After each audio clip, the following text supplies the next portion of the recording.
The cantina's air was thick with smoke from a dozen different worlds, each alien species puffing on their preferred intoxicants. Purple Zilithians nursed glowing drinks that changed color with their mood. Four-armed Banthu merchants argued loudly over trade routes while their translator devices sparked and buzzed. But in the darkest corner, away from the main crowd, sat a figure that commanded respect through silence alone. General Vexstar was a mountain of scars and metal. His Caltherian heritage was still visible in his towering 7-foot frame and the deep blue scales that covered the unburned portions of his body. But the war had taken its toll. Half his face was a twisted mess of scar tissue where plasma fire had nearly ended his life. Left arm was gone completely, replaced by a crude mechanical limb that whirred softly every time he moved. 3 fingers on his right hand were cybernetic replacements, and his left leg bore the distinctive hum of a military-grade prosthetic. The general sat hunched over a glass of Regelian whiskey, the amber liquid reflecting the dim light from the cantina's bioluminescent fixtures. His remaining organic eyes stared into the drink as if searching for answers in its depths. The mechanical 1, a red glowing replacement that never blinked, swept the room constantly out of old habit. Across the cantina, a group of young cadets from the Galactic Military Academy had been stealing glances at him for the past hour. They whispered among themselves, their voices a mix of awe and terror. Everyone knew the stories. Everyone had heard the name whispered in military academies across the galaxy. Finally, the bravest among them stood up. Cadet Morden was barely out of his first molting, his green reptilian skin still bright with youth. His 3 companions, a floating ethereal named Pixara, a crystalline silicate called German, and a furry canoid known as Wuffpack, followed reluctantly behind. Sir Morden's voice cracked slightly as they approached the table. "General Vexstar, sir, we were students at the academy." The mechanical eye fixed on them instantly, its red glow intensifying as it scanned each cadet. The organic eye slowly lifted from the glass, and when it focused on the young soldiers, they could see depths of pain that made them want to run. Academy Brats Vexstar's voice was like grinding metal, damaged vocal cords mixing with cybernetic implants. "Let me guess. Your One War stories. You want to hear about glory and honor and the thrill of battle?" "No, sir." Morden swallowed hard. "We want to hear about them, about the humans." The glass in Vexstar's hand cracked. Not from pressure, but from the sudden drop in temperature as his Caltherian biology reacted to stress. Ice crystals formed on the surface of his drink. "Humans," he repeated the word like it was poison. Around the cantina, conversations grew quieter. Other patrons leaned in, trying to catch every word. The human wars were legend now, but veterans who had actually fought them were rare. Most hadn't survived. "You know," Vexstar continued, his voice dropping to barely above a whisper, "there are species in this galaxy that can tear apart a starship with their bare claws. There are creatures that live in the vacuum of space and feed on solar radiation. I've seen hive minds that can control entire planets and energy beings that exist as pure thought." He paused to take another sip, the liquid burning past the scar tissue in his throat. "But in all my 300 years of life, in all my battles across 47 star systems, nothing, absolutely nothing has terrified me more than a human with something to protect." The cadets exchanged glances. This wasn't what they had expected. "Sit down," Vexstar gestured to the empty chairs around his table. "If you want to hear about humans, then you're going to hear the truth. Not the sanitized reports they teach in your classrooms. Not the propaganda that high command spreads to keep young soldiers from deserting. The real truth." He sat quickly, leaning forward with eager attention. 43 years ago, our deep space scouts detected a small blue-green planet in what you now call the Sol System. Inhabitants had just achieved basic faster-than-light travel. Crude chemical rockets, primitive computers, their military forces scattered across hundreds of separate nations. They couldn't even agree on a single planetary government. Vexstar's mechanical fingers drummed against the table, leaving small dents in the metal surface. "Our intelligence network spent months studying them. They seemed weak, divided, emotional. They wasted resources on things like art and music instead of weapons. They kept animals as companions instead of food. They even had debates about whether war was morally acceptable. The old general laughed, but there was no humor in it. High Command was practically drooling. Here was a species ripe for conquest, valuable planet, useful slave labor, and so primitive they probably wouldn't even fight back effectively. Caltharian Empire had absorbed dozens of species just like them. 3 solar cycles, they said. It's maybe 4 if they were particularly stubborn. He lifted his glass again, but this time he didn't drink. Instead, he stared into it as if seeing ghosts in the amber liquid. We assembled the 7th Fleet, 12 dreadnoughts, 48 cruisers, hundreds of support vessels, nearly 1 million soldiers, the pride of the Caltharian military, fresh from conquering the Zephyrian cluster. The cadets were hanging on every word now, completely absorbed in the story. I was a young captain then, commanding the heavy cruiser Dominant Fang. Proud, arrogant, absolutely certain that these humans would surrender the moment they saw our ships. After all, what could a primitive species possibly do against the might of the Caltharian Empire? Vextar finally took another drink, and when he looked up at the cadets, his expression had changed. The mechanical eye dimmed slightly, and the organic one held a haunted quality that made their blood run cold. We were fools. The ice in Vextar's glass had completely melted by now, diluting the amber liquid to a pale gold. His mechanical fingers continued their rhythmic drumming, each tap leaving tiny dents in the reinforced metal table. The sound was hypnotic, like a metallic heartbeat counting down to disaster. New Busan, he said the name slowly, as if tasting something bitter. It wasn't even their main world. It's just a small mining operation on the edge of their territory, harvesting rare minerals from asteroid fields. 50,000 souls living in pressurized domes on a rock barely large enough to have its own gravity. The cantina had grown quieter around them. Even the loud Banthu merchants had stopped their arguing to listen. Stories of the human wars were rare, and everyone wanted to hear from someone who had actually been there. We chose it specifically because it looked weak, Vextar continued. No military bases, no defense platforms, just civilian miners and their families. High Command thought it would be perfect for sending a message to the rest of humanity. Conquer the weak first, break their spirit, then move on to bigger targets. Cadet Pixara, the floating ethereal, shimmered nervously. Her gaseous form pulsed with different colors as her emotions shifted. What kind of defenses did they have? General? Vextar's organic eye focused on her, and she immediately dimmed her natural glow in response to his intensity. That was the thing. On paper, they had almost nothing. A few outdated patrol ships, some mining lasers that could be converted to weapons, and maybe 200 fighters that looked like they'd been built in a scrapyard. He lifted his glass, but didn't drink, just stared through the liquid at the lights beyond. Our fleet dropped out of hyperspace right on schedule. 12 massive dreadnoughts, each one bigger than their largest city. The inevitable victory was our flagship 3 kilometers of pure destructive power. When Captain Thruok ordered the surrender transmission, we were all watching the screens waiting to see them panic. The mechanical drumming stopped as Vextar's fingers clenched into a fist. Instead, we got Kong Daeho on the main viewer, human male, maybe 50 of their years old, wearing a simple mining supervisor's uniform. He had gray in his hair and laugh lines around his eyes. Looked like somebody's grandfather. Vextar paused, seeming to gather himself before continuing. Thruok delivered the standard ultimatum. Surrender immediately, submit to Caltharian rule, and your deaths will be quick. The colony administrator just sat there for a moment, looking at our massive fleet through his tiny viewport. Then he started laughing. The cadets exchanged confused glances. Laughter wasn't the reaction they had expected. Not nervous laughter or crazy laughter, Vextar clarified. Just genuine amusement, like someone had told him a particularly good joke. He wiped tears from his eyes and said, "You've brought all that for little old us. I'm flattered." Then his expression changed, and he leaned forward into the camera. The general's voice dropped to barely above a whisper, forcing everyone to strain to hear. He said 3 words that I'll never forget. Come and take it. Then he cut the transmission. Det Wolfpack's fur stood on end. In his species' culture, such defiance meant either incredible bravery or complete insanity.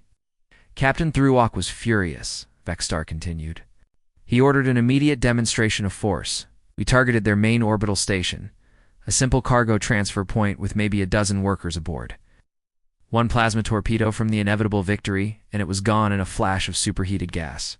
The mechanical eye's red glow intensified as the memory played out. We expected panic after that, mass hysteria, maybe some begging for mercy. Instead, something happened that none of us had ever seen before. The entire colony went into organized evacuation mode, not running and screaming, organized. Every civilian transport, they had started moving people to underground shelters. Supply ships began distributing food and medical supplies. Their communications network lit up with calm, efficient chatter. It was like watching an ant colony respond to a threat, German observed, his crystalline body chiming softly as he spoke. Exactly, Vexstar nodded. But these weren't mindless drones. These were individuals, each making their own choice to stand and fight. While the civilians evacuated, their defense force launched every fighter they had. 200 small craft against our entire battle fleet? The general stood up suddenly, his prosthetic leg worry as it adjusted to his weight. He walked to the cantina's main viewport, staring out at the stars beyond. Those fighters should have been space dust in the first 5 minutes. Our point defense systems alone could have swatted them like insects. But they didn't attack like any civilized military force.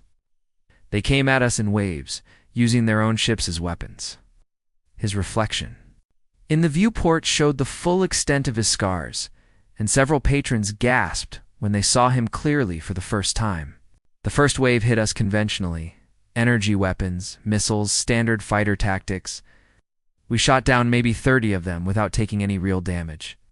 Then the second wave arrived, and everything changed. Vexter-esque mechanical hand pressed against the viewport, leaving a steamy print on the transparent aluminum. They started ramming us. Not accidental collisions or desperation moves, deliberate, calculated ramming attacks. They'd damage our point defense turrets with conventional weapons, then fly their burning fighters straight into the holes they'd created. The cadets sat in stunned silence. Ramming attacks were considered barbaric by galactic standards, the mark of an uncivilized species. One pilot, his name was Park Min-ho, I found out later, took a direct hit from our main batteries. His fighter was coming apart around him, engines dead, life support failing. Any rational being would have ejected and hoped for rescue. Vexstar turned back to the table, his expression grim. Instead, he used his fighter's momentum to crash straight through the inevitable Victory's bridge. Took out Captain Thruak half, the command crew, and our main navigation computer. A single human in a dying ship had crippled our flagship. Morden's scales had turned pale green with shock. That's suicide. That's what we thought too, Vexter replied, returning to his seat. But we were wrong. It wasn't suicide, it was sacrifice. There's a difference. Park Min-ho died, so that his people might live. And somehow, every human fighter pilot seemed to understand that choice. The general picked up his glass again, swirling the diluted whiskey thoughtfully. The battle that should have lasted 3 hours stretched into 3 days? When we reinforced our bridges, they started targeting our engine clusters. We improved our point defenses. They began coordinating attacks with their mining lasers from the surface. But the worst part wasn't the fighting, Vexstar continued, his voice growing quieter. It was what they did to their own colony. While we were dealing with their fighters, they were turning New Busan into a trap. Every building was rigged with explosives. Every tunnel was flooded or filled with toxic gas. They poisoned their own water supplies, rather than let us have them. He took a long drink, the alcohol burning past the scar tissue in his throat. For 2 weeks, we fought building by building, tunnel by tunnel. They never stopped coming. Miners, with improvised weapons, teenagers with stolen military gear, old people who should have been evacuated days ago. They fought us with mining tools, kitchen knives, bare hands if they had to. The cantina was completely silent now, everyone hanging on every word, and through it all, they never stopped helping each other. Watched a human medic named Lee Young-suk run into plasma fire to reach wounded civilians. Not soldiers, civilians. She died trying to save people she'd never met, just because they needed help. Vexstar's organic eye glistened with something that might have been tears. By the time we finally took New Busan, we'd lost 40% of our ground forces and 6 major warships. What should have been a simple demonstration of power had become the bloodiest battle in Caltharian military history, and for what? Worthless rock in the middle of nowhere. He finished his drink and set the empty glass down with finality, but that wasn't the worst part. The worst part was the message they sent to the rest of humanity before their communications went dark. Just for words, remember New Busan, remember us. The general looked around the table at each cadet in turn, and they did remember. How they remembered. Vexstar's mechanical arm whirred softly as he flexed the crude cybernetic fingers. The prosthetic was military grade but old, built for function rather than comfort. Exposed wires and joints clicked as he moved it, a constant reminder of what New Seoul had cost him. After the disaster at New Busan, the Caltharian High Command was furious, he began, his voice carrying the weight of old pain. They couldn't believe that 50,000 primitive miners had held off the 7th Fleet for 2 weeks. So they decided to make an example that would break human resistance once and for all.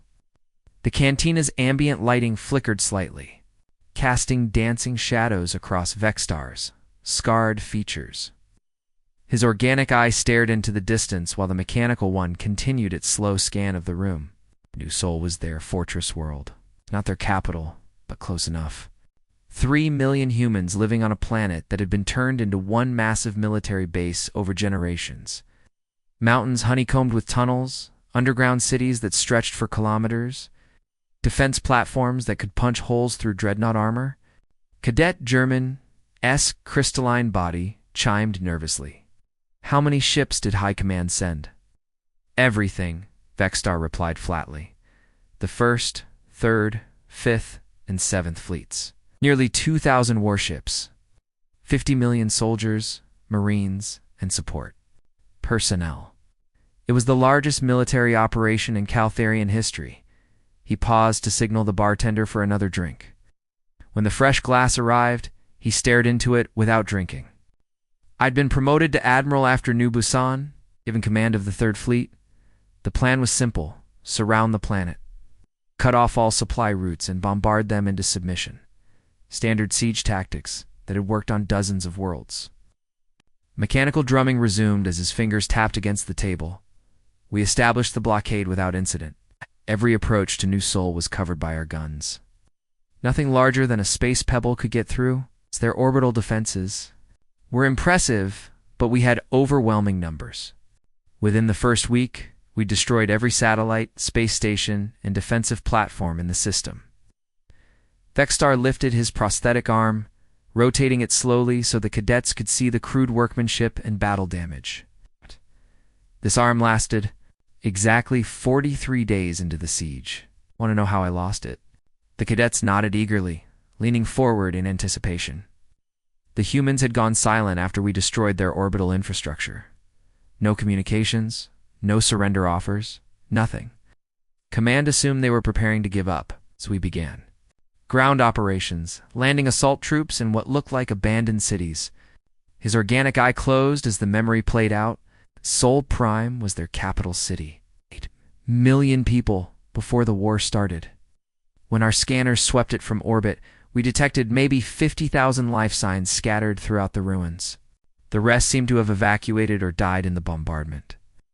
But those scanners lied, he continued. The humans had learned to fool our sensors. What looked like empty ruins from space was actually a carefully prepared killing ground. The moment our dropships touched down, the city came alive. Wolfpack's fur bristled with nervous energy. What do you mean, came alive? I mean every building. Every street, every pile of rubble had been turned into a weapon. Vexstar's voice grew intense. Streets that collapsed when our heavy vehicles crossed them, revealing massive spike pits below. Buildings that exploded when our troops entered, bringing down entire city blocks. Sewers filled with booby traps and ambush points. Took a sip of his drink, the liquid burning past damaged vocal cords. But the worst part was the tunnels. They'd been digging for decades, maybe centuries. Underground cities connected by passages so narrow that our larger soldiers couldn't fit through them. They could pop up anywhere, attack our rear lines, then disappear back underground before we could respond. The general stood again, pacing behind his chair as the memories overwhelmed him. I led the assault on Sector 7 personally. 1,000 elite Caltherian shock troops against what intelligence said was a lightly defended residential area. We expected to clear it in ours. His mechanical hand clenched into a fist. Instead, we found ourselves fighting for every meter. Human families had turned their homes into fortresses. Children who should have been evacuated were running ammunition to adult fighters. Elderly humans who could barely walk were operating heavy weapons from reinforced positions. The fighting was brutal. Room to room, floor by floor, building by building. Our plasma cannons would punch holes through walls, only to find the humans had already moved to new positions. They knew every tunnel, every hiding spot, every weakness in their own city's defenses. Vexstar stopped pacing and faced the cadets directly. On day 43, I was leading a squad through what we thought was a cleared hospital. The humans had been using it as a medical facility for both sides, treating wounded Caltherians alongside their own people. We thought it was safe. The mechanical eye's red glow intensified as he relived the moment. The explosion took out half the building. Shape charges placed precisely to collapse the structure inward. My entire command squad was buried under tons of rubble. I should have died there, but a human doctor named Kim Sang-ho pulled me out. The cadets stared in shock as Vexstar continued. My left arm was crushed beyond repair, several ribs were broken, and I had severe internal bleeding. This human doctor, whose people I was trying to conquer, spent 6 hours operating on me in a makeshift surgery room. He saved my life. That wasn't the strangest part. Vexstar's voice grew quiet again. While he was working, he was singing. Not to himself, but to me. Human songs about hope and healing and never giving up. Even while his own city burned around him, he was trying to comfort his enemy. The cantina had grown completely silent. Even the background hum of the life support system seemed muted. The siege lasted 18 months. 18 months of the most brutal urban warfare any of us had ever seen. We threw everything we had at them: chemical weapons, biological agents, nuclear bombardment. Nothing worked. They adapted to everything. When we poisoned their water supplies, they built filtration systems from scrap metal. When we destroyed their power grid, they rigged generators from our own crashed vehicles. When we cut off their food supplies, they grew crops in underground hydroponic farms using light from captured plasma torches. Vexstar returned to his seat, his movements slower now, weighted down by memory. But the thing that broke us wasn't their weapons or their defenses. It was their spirit. No matter how bad things got, they never stopped believing they could win. Before every battle, you could hear them singing throughout the tunnels. It's not war songs or battle hymns, but songs about their families, their homes, their dreams for the future. His voice began to shake with emotion. I remember one night after a particularly brutal day of fighting, I was in a field hospital when I heard music coming from the human positions. They were singing lullabies to their children, love songs to their partners, songs about better days coming. Here they were facing certain death, and they were singing about hope. It made them fight like nothing we'd ever encountered. I watched a human medic named Lee Soo-jin run through plasma fire to reach a wounded Caltherian soldier. One of my sergeants had been caught in a crossfire and was bleeding out in no man's land. This tiny human woman, maybe half his size, dragged him to safety while energy bolts burned the air around her. Tears had begun to form in his organic eye. She died getting him to our medical station. Took a sniper's bullet in the back just meters from safety. Her last words were, "Tell his family he fought bravely." She died saving the life of someone who had come to destroy her world. The general finished his drink in one gulp, slamming the empty glass down on the table. After 18 months, High Command finally admitted what every soldier on the ground already knew. We couldn't take new Seoul, not because we lacked the firepower or the numbers, but because the cost was too high. We'd lost over 20 million troops trying to conquer 3 million humans. They'd turned us from conquerors into survivors. Looked around the table at each cadet, his expression grim. So we left. The mighty Caltharian Empire, conquerors of worlds, defeaters of the Zephyrian cluster, retreated from a single human planet. And as our ships pulled away, do you know what those humans did? The cadets shook their heads, afraid to speak. They offered to treat our wounded. Even after everything we'd done to them, they sent medical ships to help evacuate our casualties. That's when I knew we weren't just fighting another species. We were fighting something far more dangerous than any weapon or any army. His mechanical fingers drummed one final time against the table. We were fighting the human spirit. And that's a war no one can win. The atmosphere in the cantina had grown heavy with tension. Other patrons had quietly moved closer, drawn by the legendary general's tale like moths to a flame. Even the loud Banthu merchants had fallen silent, their forearms gesturing for quiet as they strained to hear every word. Vexstar's mechanical leg gave a soft whir as he shifted his weight, the old prosthetic struggling with the emotional burden of his memories. His organic eye had taken on a haunted quality, staring into distances that existed only in his mind. The third year he began slowly, each word carefully measured. That's when everything we thought we knew about warfare became worthless. 2 years, we'd been fighting a defensive enemy. Brave, yes. Stubborn, absolutely. But still reactive, still responding to our moves. He paused to order another drink, his mechanical fingers leaving small scratches in the table's surface as they drummed nervously. Then something changed. Our deep space monitoring station started going dark. Not destroyed, just ... silent. One day they were there, the next day, nothing. No distress signals, no debris fields, no evidence of what had happened to them. The bartender, a 6-armed hexapod with compound eyes, slid the fresh drink across the table. Vexstar caught it without looking, his attention focused entirely on the memory. Intelligence Command thought it was equipment failure at first. These were monitoring stations in empty space, light years from any human settlement. What could possibly threaten them? But then our patrol fleet started finding the wreckage. His mechanical eyes' red glow intensified as he continued. The stations hadn't been destroyed by overwhelming force. They'd been taken apart piece by piece, their components harvested, their data cores extracted intact. Someone had been studying us, learning how our technology worked, figuring out our weaknesses. Cadet Mordna's scales had shifted to a nervous purple. The humans were reverse engineering your equipment. More than that, Vexstar replied grimly. They were improving it. The first sign came when one of our patrol cruisers encountered what looked like a Caltharian destroyer in the Outer Rim.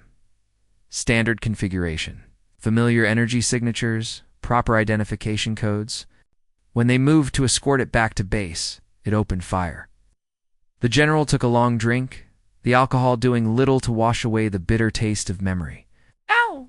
The weapons were ours, but enhanced. Plasma cannons that burned twice as hot, shield disruptors. That could punch through our best defenses like they were paper. The patrol cruiser was destroyed in less than 30 seconds. But the strange ship didn't stop to loot or capture. It just left. He stood and began pacing again, his damaged leg making the movement awkward, but necessary. The memories seemed to demand motion, as if he could somehow walk away from them. Within weeks, similar attacks were happening across our territory. Human ships disguised as our own vessels, striking at supply convoys, mining operations, isolated outposts. They'd appear from nowhere, hit hard and fast, then vanish before reinforcements could arrive. The cantina's lighting seemed to dim as Vexstar's story drew them deeper into the nightmare of the war. But it wasn't just ship-to-ship combat anymore. It learned to think like us, to anticipate our strategies. Every tactical manual we'd written, every doctrine we'd developed over centuries of warfare, they'd studied it all and found ways to turn it against us. Vexstar stopped pacing and gripped the back of his chair, his knuckles white with tension. The scientist who led their reverse engineering project was named Kim Ju Nesio. We captured intelligence reports about him later. Brilliant mind, maybe. The smartest individual we'd ever encountered. He could look at a piece of Caltharian technology and not only figure out how it worked, but how to make it better. Better how? Asked Pixara, her ethereal form pulsing with nervous energy. Faster hyperdrives that could jump twice the distance in half the time. Energy weapons that required less power but delivered more damage. Armor plating that was lighter than ours but somehow stronger. They weren't just copying our technology, they were perfecting it. The general returned to his seat, but his posture remained tense, coiled like a spring ready to snap. And then there was their strategist, Choi Hee-jin. If Kim Junaseo was their technology genius, she was their tactical mastermind. She studied our military doctrine like it was poetry, finding patterns and weaknesses that our own generals had never noticed. Vexstar's mechanical fingers began their rhythmic drumming again, faster now, more agitated. She identified something we called the Caltharian blind spot. For thousands of years, we'd been fighting primitive species who used predictable tactics. Frontal assaults, defensive formations, standard fleet maneuvers. We'd never faced an enemy who could adapt faster than we could respond. The cantina had grown so quiet that the soft hum of the life support system seemed loud in comparison. Every patron was hanging on the general's words, afraid to miss even a syllable. Choi Hee-jin started using our own tactical assumptions against us. She'd position her forces exactly where our doctrine said she should, then do something completely unexpected. When we expected frontal assault, she'd attack from behind. When we prepared for guerrilla tactics, she'd use overwhelming force. She was playing chess while we were still learning checkers. Vexstar lifted his glass but didn't drink, just stared through the amber liquid at memories that refused to fade. The Battle of Zarian Prime was where I finally understood what we were really facing. Supposed to be our fortress world, the most heavily defended planet in Caltharian space. Orbital defense platforms that could stop a supernova. Ground-based weapons that could crack continents. Shield generators powerful enough to protect entire solar systems. His voice dropped to barely above a whisper, forcing everyone to lean closer. I was commanding the defense fleet, 200 ships, the best crews in the military. We'd been reinforced with Marines from the elite guard, engineers from the tech corps, the finest soldiers the Empire could produce. If humanity wanted Zarian Prime, they'd have to pay for it in blood. The mechanical drumming stopped as Vexstar's fist clenched. They never attacked the planet, not directly. Instead, they went after something we'd never thought to defend: our supply lines. Food shipments, ammunition convoys, fuel transports. Within a month, we were running low on everything. Within 2 months, soldiers were rationing plasma charges and sharing emergency rations. But that's impossible, German chimed, his crystalline body resonating with disbelief. Supply raids can't affect a fortress world. You must have had months of supplies stockpiled. Vexstar's laugh was bitter and hollow. That's what we thought too. Turns out, Choi Hee-jin had been studying our logistics network for over a year.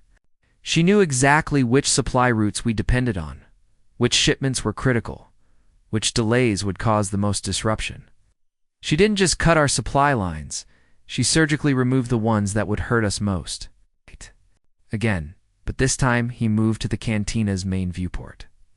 Staring out at the stars as if searching for answers among them, Admiral Krutax was in command of the overall defense. Proud, arrogant, absolutely convinced that no primitive species could threaten Caltharian military might. When the humans sent their surrender terms, he called a staff meeting just so we could all laugh at their audacity. What were their terms? Wolfpack asked, his fur standing on end with nervous energy. Simple, Vexstar replied without turning from the viewport. Surrender the planet, allow peaceful evacuation of all military personnel and civilians, and no one else has to die. In exchange, they'd guarantee safe passage to any Caltharian world we chose. His reflection in the transparent aluminum showed the full extent of his scars, and several patrons gasped at the sight. Krutax's response was exactly what you'd expect. What can these primitives possibly do to us? Let them come. Let them break themselves against our defenses, like waves against stone. He was so confident that he even broadcast his refusal on all frequencies, making sure the humans heard every insult. Vexstar's mechanical hand pressed against the viewport, leaving a foggy print on the surface. 3 days later, I woke up to alarms screaming throughout the command center. Every screen was showing the same impossible sight. Our own planetary defense grid was targeting us. Every orbital platform, every ground-based cannon, every shield generator was now under human control. The cantina erupted in gasps and exclamations. The idea of an enemy taking control of an entire planetary defense system was beyond comprehension. The human responsible was a young woman named Song Youngmi. 23 years old, looked like she should have been studying at university instead of fighting a galactic war. She'd somehow infiltrated our quantum communication network and taken control of every automated system on the planet. Vexstar turned back to face the cadets, his expression grim. She appeared on every screen simultaneously: command centers, barracks, civilian shelters, even personal communicators. This tiny human woman, sitting in what we realized was our own primary command bunker, calmly repeated their surrender terms. "How does she get into your most secure facility?" Morden asked, his voice barely a whisper. "That's what made it so terrifying," Vexstar replied. "She didn't break in. She didn't fight her way past our defenses. Just ... walked in. Dressed as a maintenance technician, with forged credentials that were perfect down to the molecular level. She'd been studying our security protocols for months, learning our procedures, figuring out exactly how to become invisible in plain sight." The general returned to his seat one final time, his movements slow and deliberate. When Krutax refused to believe what was happening, she demonstrated her control by shutting down life support in the Admiral's quarters for exactly 60 seconds. Long enough to make her point, short enough to avoid permanent harm. Then she activated the main defense cannon and put a warning shot across the bow of his flagship. Vexstar finished his drink and set the glass down with finality. That's when we realized the truth. We weren't fighting a primitive species anymore. We were fighting the most adaptable predators the galaxy had ever produced. Oh, they'd taken everything we thought made us superior, our technology, our tactics, our military doctrine, and turned it into weapons against us. His organic eye met each cadet's gaze in turn. The hunters had become the hunted, and we were woefully unprepared for the experience. The silence in the cantina had become suffocating.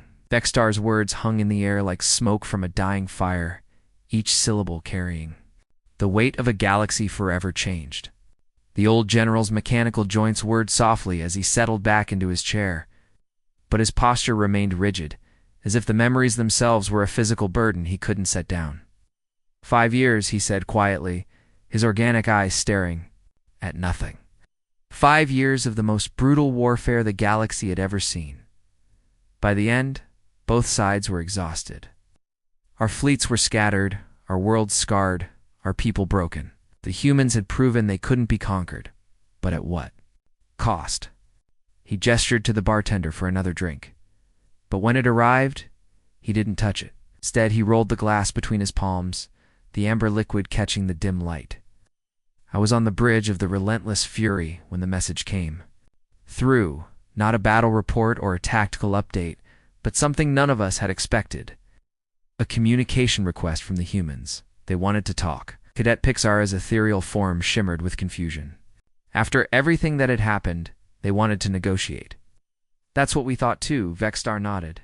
High Command was suspicious. Maybe it was a trap or a delay tactic while they prepared some new weapon. But the message was simple. They wanted to meet at a neutral location to discuss terms for ending the war. The general's mechanical fingers resumed their familiar drumming against the table. The meeting took place on a small asteroid station in unclaimed space. No weapons, no fleet escorts, just a single shuttle from each side. I was chosen to represent the Caltherian Empire because of my combat experience. I expected to face some battle-hardened human admiral, someone as scarred and bitter as I had become. Vexstar's voice softened, taking on an almost reverent quality. Instead, they sent an old man named Han Jong-soo, 70 years old by human standards, with gray hair and gentle eyes. He wore a simple uniform with no decorations, no medals, nothing. To indicate his rank or importance, he looked like someone's grandfather. The cantina's background noise had completely faded. Even the ambient hum of the life support systems seemed muted, as if the station itself was holding its breath. We met in a small conference room with nothing but a table and 2 chairs. No guards, no weapons, no recording devices. Just 2 old soldiers talking about ending a war. And that's when I learned something that changed everything I thought I knew about humanity. Vexstar finally lifted his drink, but instead of drinking, he held it up to the light, examining the liquid as if it contained secrets. Han Jung-soo had lost everything in the war.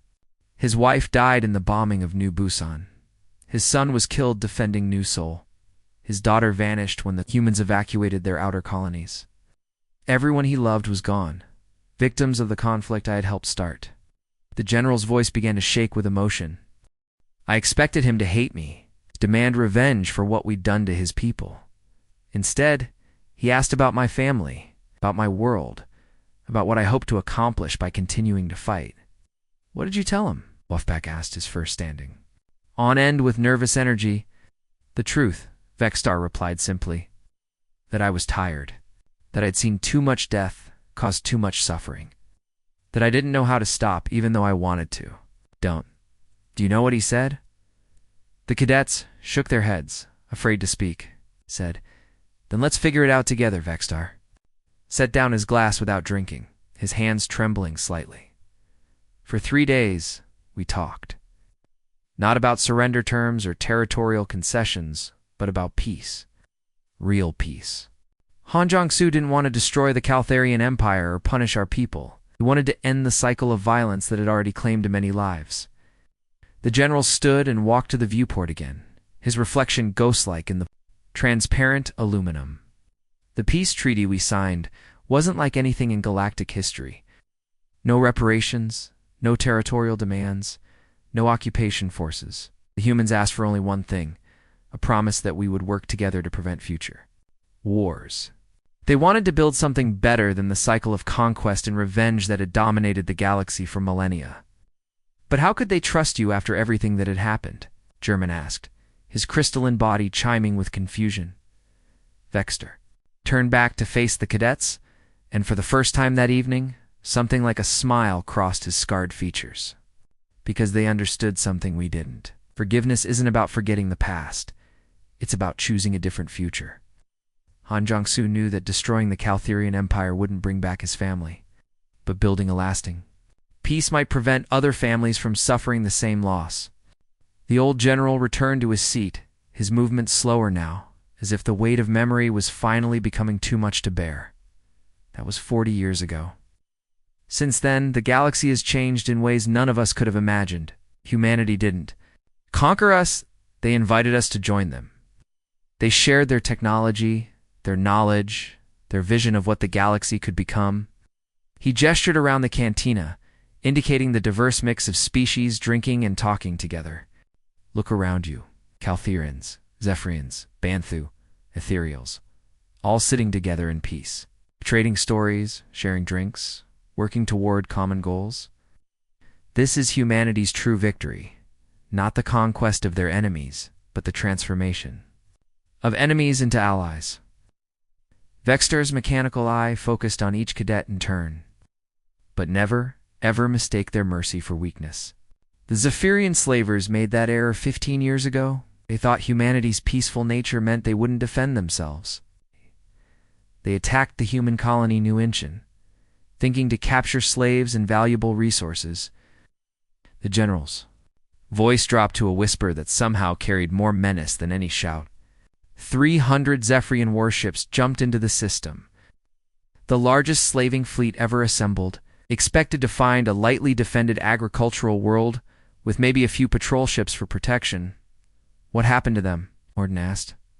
Though his pale green scales suggested he already feared the answer. They vanished, Vexstar said flatly. Not destroyed in battle, not captured, not scattered, vanished. 300 ships and 50,000 crew members simply ceased to exist. The only evidence they were ever there was a single message broadcast on all frequencies. new. Chin is under human protection. Any threat to its people will be met with absolute response. The cantina had grown so quiet that the soft hum of Vexstar's prosthetics seemed loud in comparison. To this day, no one knows how they did it. Debris fields, no energy signatures, no witnesses. The Zephyrian slavers just ... stopped existing. And every species in the galaxy got the message. Humanity will tolerate almost anything, but threaten what they love, and you'll face something beyond your worst nightmares. Vexstar stood slowly, his cybernetic joints creaking with age and wear. The story was almost over, but its weight seemed to grow heavier with each word. So remember this, young ones. Humans don't fight for conquest or glory. They fight to protect what they cherish. They don't seek to dominate. They seek to preserve. But cross that line, threaten what they hold dear, and you'll discover why every species in this galaxy has learned to fear their absolute, terrifying determination. He placed a few credits on the table and began walking toward the cantinas. Exit, his damaged leg worry with each step. They call it humanity, this combination of mercy and strength, forgiveness and determination. We learned to call it something else entirely. The general paused at the door, looking back at the stunned cadets one final time. We call it inevitability, because once humanity decides to protect something, failure is not an option. It will find a way, no matter the cost, no matter the odds. And they'll do it not with hatred or anger, but with the quiet confidence of beings who know they're fighting for something worth dying for. Vexstar stepped through the door, his footsteps echoing down the corridor until they faded into silence. The cadets sat in stunned quiet, finally understanding why their instructors had spoken of humans in hushed, reverent tones around the cantina. Other patrons slowly resumed their conversations, but the mood had changed. The story of the human wars wasn't just history. It was a reminder of how quickly the galaxy could change, and how mercy could be more powerful than any weapon. The humans had taught them all a truth that would echo through the ages. There are fates worse than death, and worse than conquest. There is being forgiven by those you wronged, and having to live with the knowledge that they chose to be better than you could ever hope to be. In the end, that was humanity's greatest victory, not the defeat of their enemies, but the transformation of a galaxy through the simple, revolutionary act of choosing peace over revenge. The end.